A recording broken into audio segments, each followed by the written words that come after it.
ఒకటి చెప్పండి సార్, మీరు వైద్య వృత్తిని అభ్యసించిన మీరు అందరిలానే ఒక నర్సింగ్ హోమ్ పెట్టుకొని ఏదో పేదలకు వైద్యాన్ని అందిస్తూ ఒక డాక్టర్లా అంటే ఏదో వచ్చిన కానీ సంపాదించుకోండి అంటే ఈ రాజకీయాలు, ఈ రాయలసీమ ఉద్యమాలు అంటూ ఎందుకు ముందుకు పోవాల్సి వచ్చింది? ఇప్పుడు మనసుండే మనిషి ఒకటే దాని మీద ఉండలేడు. కాబట్టి ఇప్పుడు నేను ఆ రోజు వైద్య వృత్తికి పోవడమే, నాకు హై స్కూల్లో ఉన్నప్పుడు మెడిసిన్లోను సైన్స్లోనూ మెరిట్ స్టూడెంట్ని, మ్యాథ్స్లోనూ మెరిట్ స్టూడెంట్ని. అయినా నేను సైన్సే తీసుకున్నాను. ఎందుకు తీసుకున్నానంటే ఉద్దేశపూర్వకంగా డాక్టర్ అయితే ప్రజలకు సర్వ్ చేయొచ్చు, డైరెక్ట్గా సర్వ్ చేయొచ్చు. ఇంజనీర్ కూడా ప్రజలకు సర్వీస్ అనేటంత ఐడియా నాకు ఆ రోజు లేదు. అది సర్వీస్ కాదు అనే అభిప్రాయంలో ఉండేవాడిని. అందువల్ల డాక్టర్గా వచ్చినాను.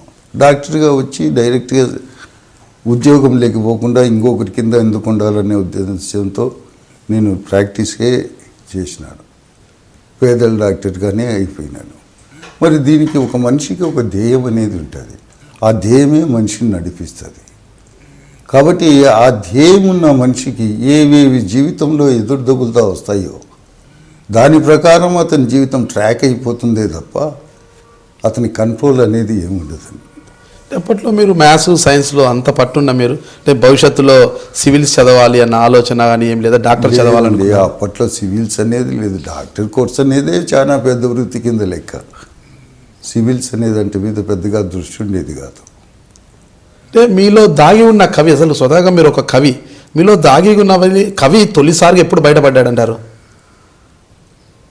అది చెప్పలేమండి. హై స్కూల్ లెవెల్ నుండి అది ఉంది. ఎందుకంటే హై స్కూల్లో మాకు ప్రొద్దుటూరు మున్సిపల్ హై స్కూల్ చాలా తెలుగుకు ప్రఖ్యాతిగాంచిన హై స్కూల్.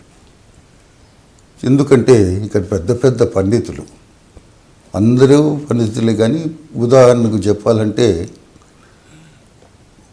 గడియారం వెంకటేశ్వర శాస్త్రి, పుట్టపర్తి నారాయణచార్యులు వీళ్ళంతా పనిచేసినటువంటి హై స్కూల్.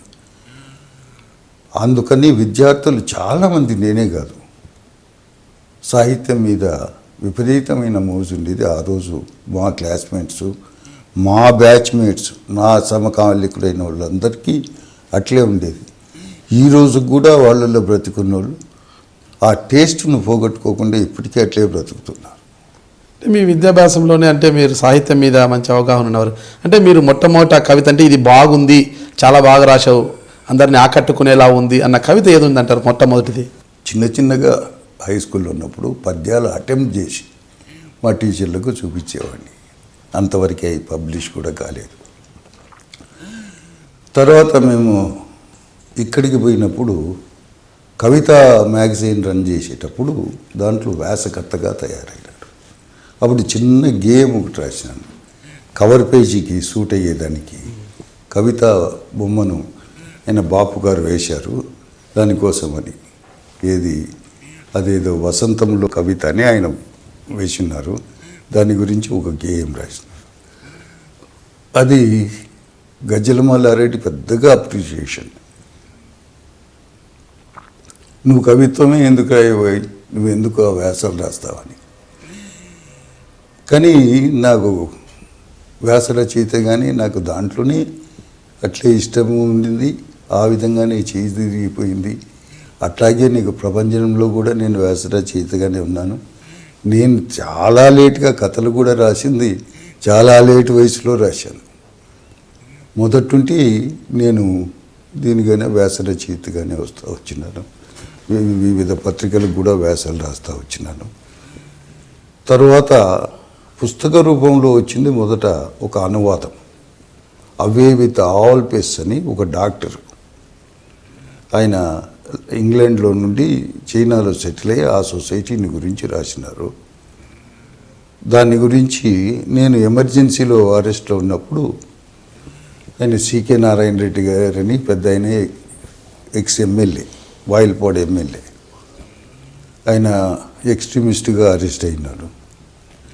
ఆయన నాకు చేత కాదు అన్నా వినకుండా, నాకు ఎప్పుడు అనుభవం లేదన్నా వినకుండా నాతో బలవంతంగా దాన్ని ట్రాన్స్లేట్ చేయించారు. ఎందుకంటే డాక్టరు రచయిత కాబట్టి ఒక డాక్టర్ రాసింది, దీంట్లో మెడికల్ విషయాలు ఉన్నాయి, నీకు మాత్రమే సాధ్యమని ఆయన చేయించారు. అనుకోకుండా అది బాగా పాపులర్ అయిపోయింది. అప్పటి నుండి నేను ఒక ట్రాన్స్లేటర్గా కూడా వచ్చేసిన. అట్లా రకరకాలు చేస్తూ వచ్చినాను. నేను మీ రమణారెడ్డిని, రచయితను, ప్రొద్దుటూరు మాజీ ఎమ్మెల్యేను. మీరు చూస్తున్నారు ఐ డ్రీమ్ న్యూస్.